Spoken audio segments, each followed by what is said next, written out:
want to talk about, let's move to the East real quick before we get to the West. Let's talk about Tyrese Haliburton's injury and how it impacts the Eastern Conference. Because we know Kevin Durant is on his way to Houston. We're going to talk about that in the next segment.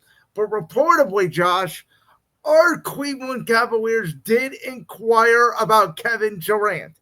And Phoenix did not take the deal. It's unclear whether or not Cleveland's the one that brought up Darius Garland. It sounded like Phoenix was the one that mentioned Garland's name, and the Cavs didn't want to do it. It sounded like the Cavs maybe tried to move off Okoro and Dean Wade, like we talked about a couple weeks ago on the show, to set some salary to maybe make that work. But my biggest takeaway here for the fact that there is going to be no Tyrese Haliburton for all of next year. Jason Tatum is probably not going to be back till maybe the start of the playoffs in the East at that. Damian Lillard, older player in Milwaukee, he's probably done for the season. We don't know still what's going on between Giannis and the Milwaukee Bucks. The Knicks don't even have a coach yet. The Magic are young, but they haven't gotten past the first round in their playoff spot. The Pistons are young, but their coach's name is J.B. Bickerstaff. Need I say no more? So my takeaway from this is the Cleveland Cavaliers right now are currently favored to win the East, and nobody feels like this team is good enough to win the East, and they need to go, and they need to make a move now. Yeah, I would agree with you. From what I heard, it was Cleveland that brought up Darius Garland in the trade talks with Phoenix. That's what I heard anyway. Okay. I will take your word on it. There are conflicting stories on it. Maybe you're right that Phoenix was the one who brought it up. I'm not sure either way. But it sounded like Durant didn't want to come to Cleveland anyway. Here's the thing though. He did not have a no trade clause. So it didn't matter. If I'm the Cavs, to me, and I told a buddy like this, I think it should have been, if Phoenix and the Cavs were willing to make that deal, it should have been a Kawhi Leonard-like move. Don't need to make a move, just need to go. Okay. Well, here's the problem, though, Andy, is Kobe Altman is thinking what you're thinking, which is we're magically going to get tough. Guys don't magically get tough in the NBA. To me, this is who the Cavs are now, right? Jared Allen, we know who he is. Great regular season center. Darius Garland, we know who he is. He's a very talented scoring guard. But this is the third postseason in a row now he's gotten hurt. And I brought this up as soon as we were eliminated from postseason contention this year. I brought it up to you, Josh. I said, Donovan Mitchell, like it or not, if you want to put him in the superstar category, top 10 player, we can have the debate about it. But the fact of the matter is he, as the best player on a basketball team, has not gotten his team to the Eastern Conference Final, and he did it in Utah, and he's doing it again here in Cleveland. Yeah, he never got the Utah Jazz to the Western Conference Finals. And, by the way, it wasn't like they were a bad team. The one year, they were the number one seed in the West. And got eliminated by the LA Clippers. Yes.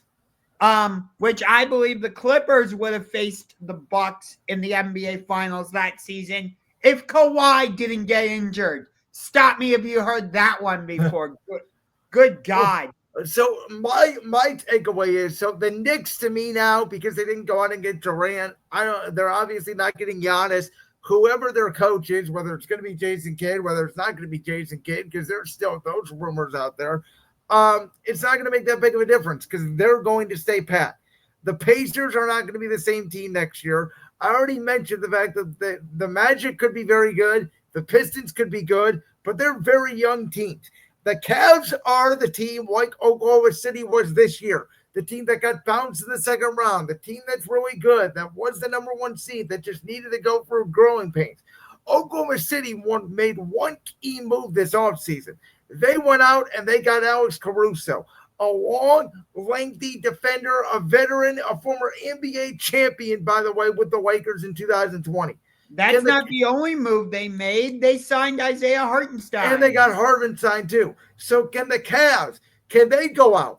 A move that was floated today. We're going to talk about the Celtics here in a minute. Reportedly, Derek White is on the trade block. Go get Derek White. Give up Max Strus. Give up Dean Wade.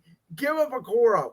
Go get a tough guy who's a 3-and-D guy who can be your backup point guard to Garland if you're not going to move off Garland.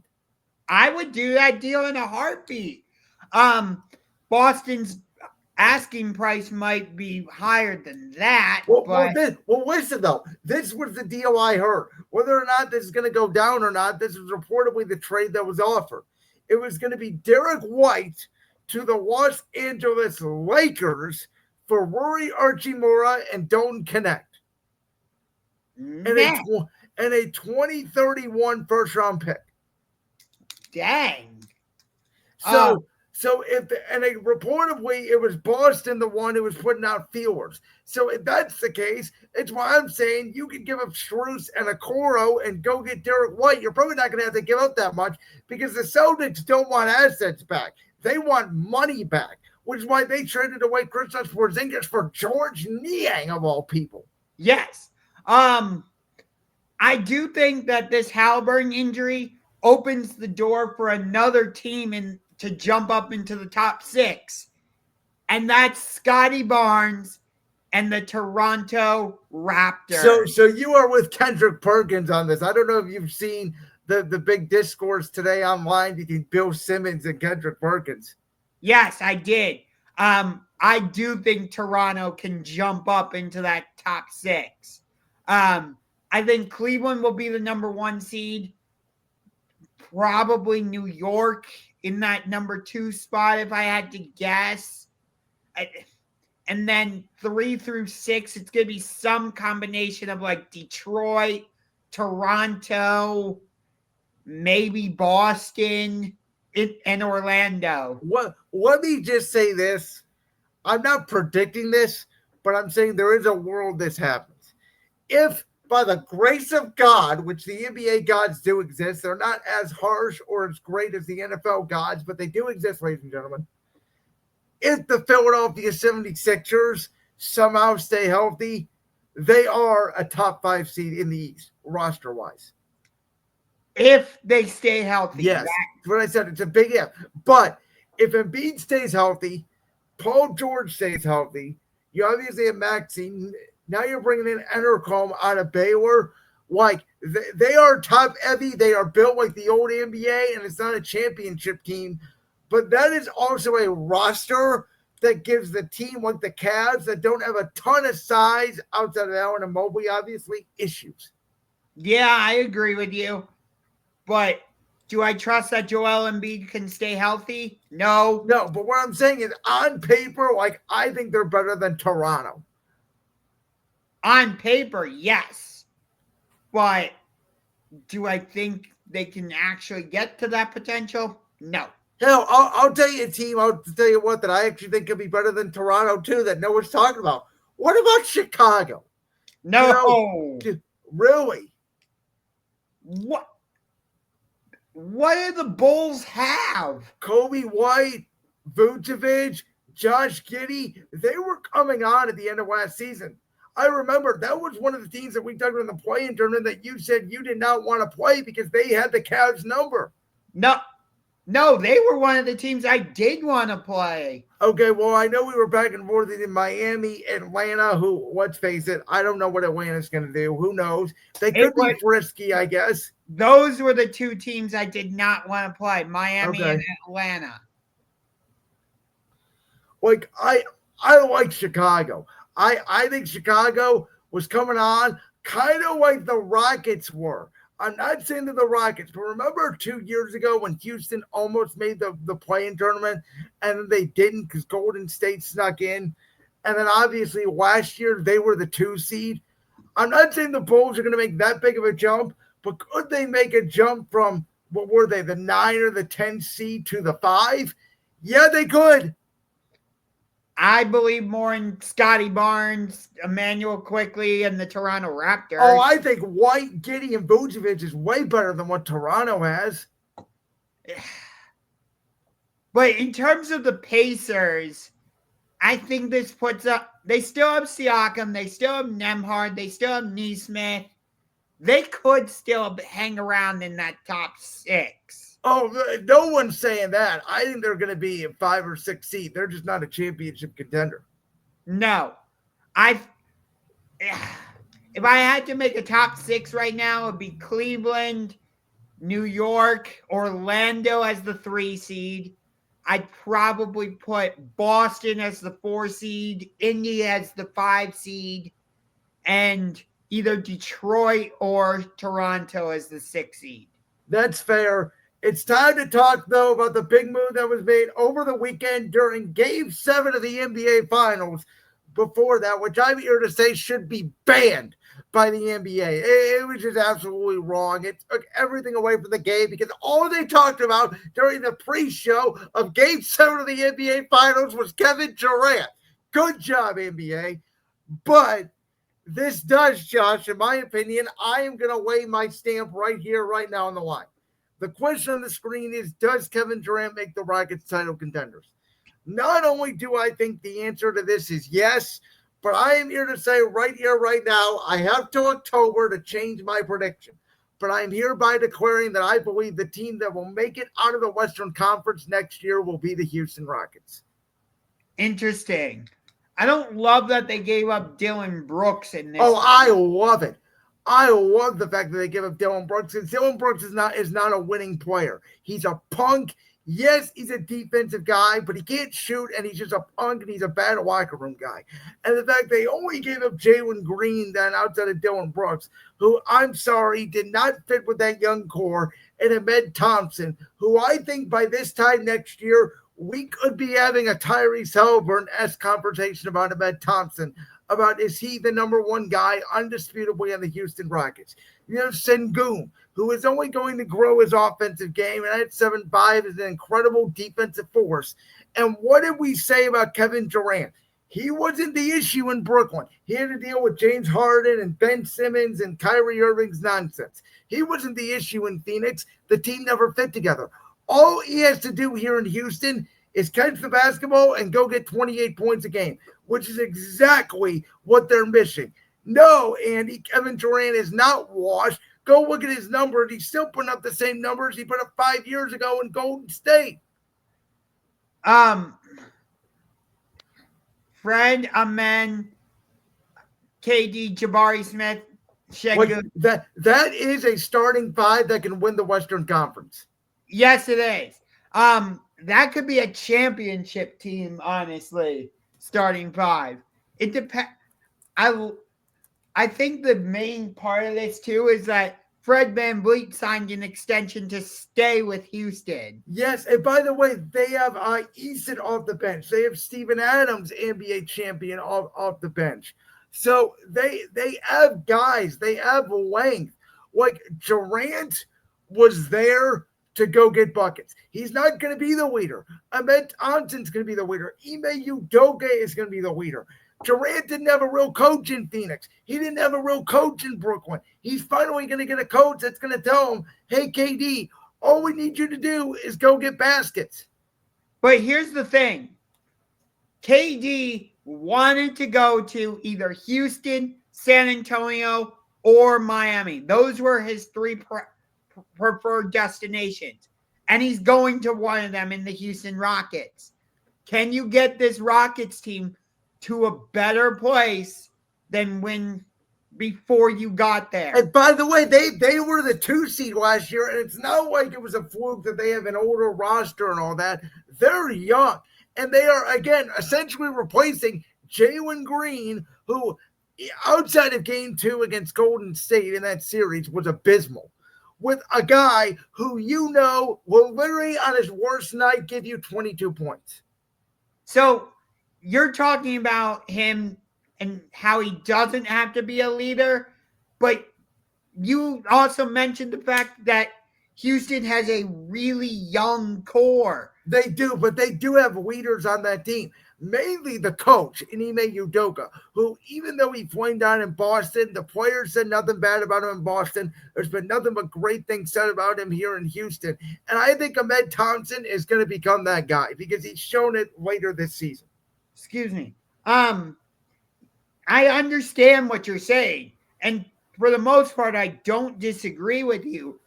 But I do think he does need to show some leadership for this Rockets team because they have a young core and most of them don't have the type of experience that Durant does. He's a two-time NBA champion, two-time Finals MVP. He's won a regular season MVP. Most of these guys on the Rockets, they haven't been to outside of like Fred VanVleet, for example, and that's the other thing. They have VanVleet, they have Steven Adams, so they have guys that have been to or won championships. I get that, but most of the roster has not been on that stage. So is Udoka, by the way. He is an NBA Finals coach. He's been on that stage. They are basically going to ask Durant to do what Alex Caruso did for OKC, which basically, hey, show us how to open champagne bottles when we win the championship. Which OKC barely did that when they won the championship. That was hilarious. All I'm saying is, and I don't want to make this about OKC, but I've been on this for weeks. This was the Thunder's year. They clearly had the best team in the West. They were on a mission to show people that last year was not a fluke. Now you have LeBron, Luka, and whatever the hell the Lakers are going to do with new ownership and new money. Even though I know he's not going to be in control yet, believe me, the ownership is going to bust in money right away. That I can tell you. You have Anthony Edwards in the Minnesota Timberwolves. You have Kevin Durant in the Houston Rockets. You have Kawhi Leonard in the Clippers. You have Nikola Jokic in the Nuggets. We're going to talk about the Mavericks here in a minute and what they or may not be able to do when healthy. I mean, this Western Conference is loaded, and the new NBA is about depth, size, youth, and get a bucket. And in my opinion, out of every team in the West right now, even more than Oklahoma City, the Rockets check all those baskets because Houston now also has a second guy that can go get his own shot. I think Durant does need to step up as a leader in Houston. I really do. I understand that they have VanVleet, they have Ime Udoka, they have Steven Adams, but again, because you have Amen Thompson, Jabari Smith, Tari Eason, they have a relatively young team. Durant needs to go in there. He doesn't need to be like a huge vocal leader, but he needs to, be a leader, at least to a certain extent, and leave this Rockets team better than the way he found it. 2 points to that. Number one, I think we are going to get a breakout season from Jabari Smith. Remember how good he was at Auburn? Remember how he just splashed the three? He hasn't really had that chance to be that type of a. I believe he was in the Banchero and the Chet Holmgren draft, I believe. It went Banchero, Holmgren, and then Smith, if I'm recalling correctly. I think that was the draft where we weren't sure who Orlando was going to go with, number one. Yeah, and the tea leaves, though, were leaning more towards Banchero than Chet Holmgren. We'll see, obviously. It's obviously worked out for OKC. We'll see how it works out for the other two squads. The other point is, I'll just make this real quick. The Toronto Raptors team in 2019. I bang them all the time. I don't think it was a legitimate championship. I think they only won the championship because the Warriors were injured. But they did get for the East. They did win the championship. And Kawhi Leonard was the best player on that team. He was not the leader on that team. And I think you could see something very similar here with Houston and Kevin Durant. Again, I understand that, but that Toronto team wasn't as young as this Rockets team. That's fair. Okay, enough with the Rockets. Let's talk the Boston Celtics because they went from having Kristaps Porzingis and Drew Holiday to having Anthony Simons and George Niang. And I already mentioned earlier there are reports that couldn't move off Derek White. There's reports out there that couldn't move off Peyton Pritchard. There are reports out there in the right package. Jaylen Brown could be available. Sign me up for that if we could get a deal done. I highly, highly doubt the Cavs can make a deal work with the Celtics. That's why I'm whispering sign me up because I don't think it's going to happen, but I would absolutely love it. I talked about this before with the Lakers, right? They have new ownership. The guy that owns the Dodgers, he's going to come in. He's rich as hell. Some people even think he's richer than Elon Musk with all the stocks he has. He's going to come in and give the Lakers these all new facilities and new ways of business, and he's going to get the best people in. Everybody already knows it because it's what he did with the Dodgers. The Celtics owners, conversely, come in. This team, reminder, just won the championship 12 months ago. And some people argue, though I disagree with them, that if Jason Tatum did not get hurt, they would have came back and beat the Knicks in that series and been the representative in the Eastern Conference. I do not believe that. Nonetheless, the Celtics now, even with Jason Tatum, let's say he wasn't hurt at all, they have gone from they are for sure an NBA title contender to are they maybe a Eastern Conference championship team. That's how I look at them in terms of the tiers. They are not as deep. They are not as good. They're especially not as good defensively. They're not as good shot makers. And if they are going to continue to do this formula that we talked about throughout the postseason of Joe Mazzulla say, guys, who gives a rip about defense? Who gives a rip about twos? Let it fly and hope it goes in from 3-point range. They're in trouble. Yeah, I don't know who their starting point guard's going to be unless they don't give up Derek White. Then my guess is it's White or Simons because Simons can play the point. I would put White at point guard and probably Simons at shooting guard. At the 2, and then Jaylen Brown at the 3. Now, Niang isn't really a 4. I think he's going to be a guy off the bench. From my understanding, I don't know what they're going to do with Al Horford. Like, is he going to retire? You got to bring him back or Luke Cornett. But Luke Cornett isn't even a starting center. Like, he's a backup. I know. But now that you've given up Kristaps Porzingis, you got to have something at the center. Well, you're not. Unless you want to be the Lakers and roll up Rod out there at 6'9" playing center, I mean, the Houston Rockets tried to do small ball with Mike D'Antoni. Yeah, you know what? For Mike D'Antoni's fault, which I always hated, that 7 seconds or less offense, it was kind of ahead of its time. It just wasn't the right time. Yeah, but I don't think the Celtics could do it if they tried to do the small ball lineup. The way I look at the Celtics, I'm going to try to pull my inner Colin Cowherd, who was drafted by the Portland Trailblazers last night.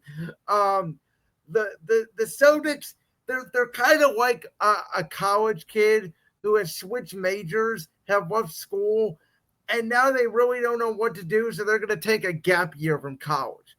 Like, they are literally the team that's like lost in limbo. It's like, well, our expectations are like the 4 seed and a first round playoff win, and we're happy because we saved more money because we're going to get a profit out of it. Yeah.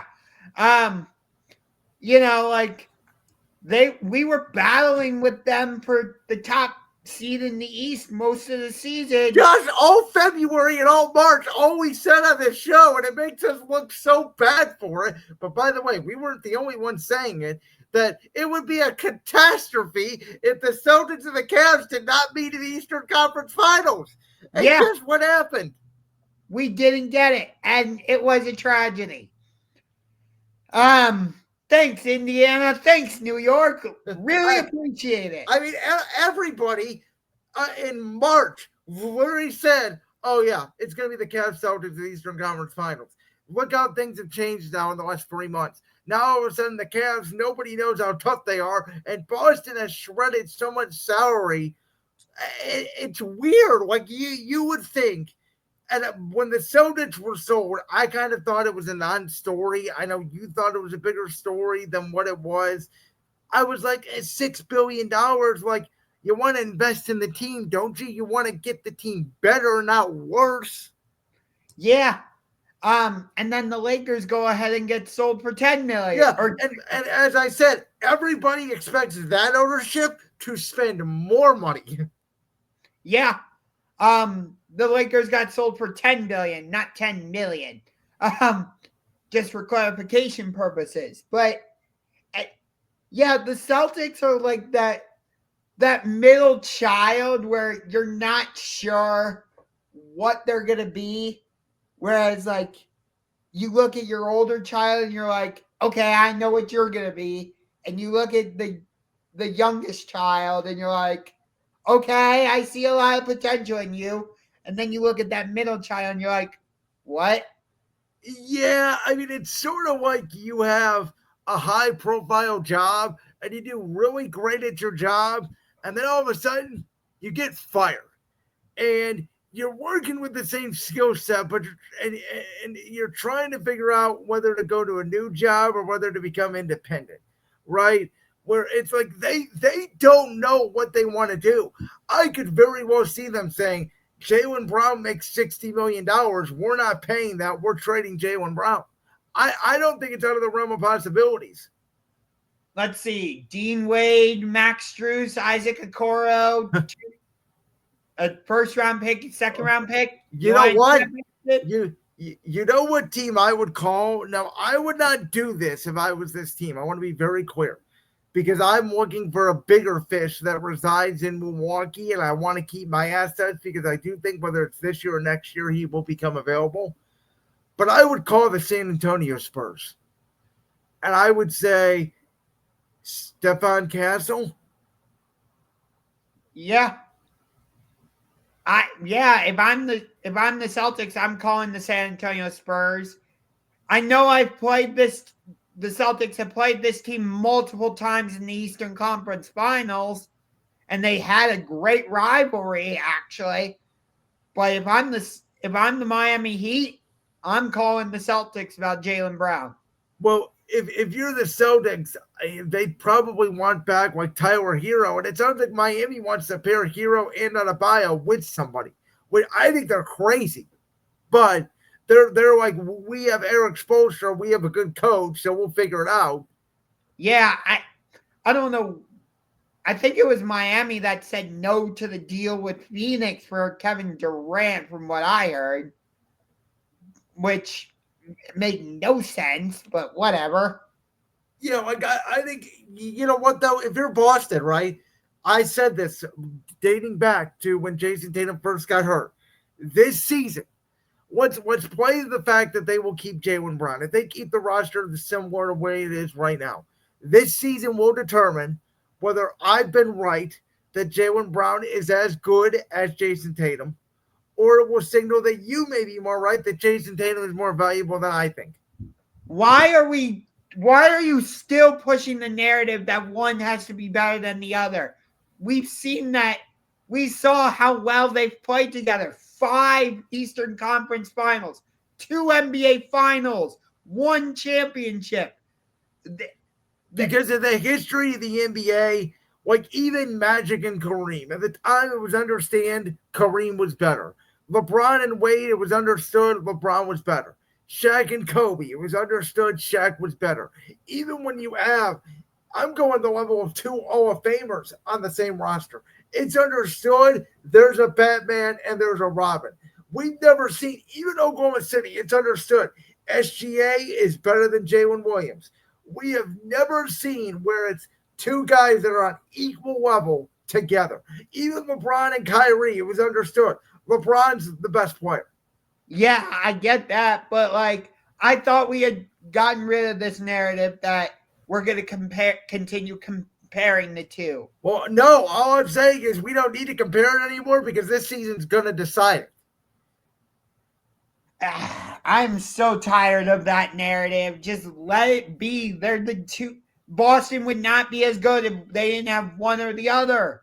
Well, we're about to find out, though. That's the point. For me, it doesn't matter if Tatum's better or if Jaylen Brown's better. They're a great team when they're both out there.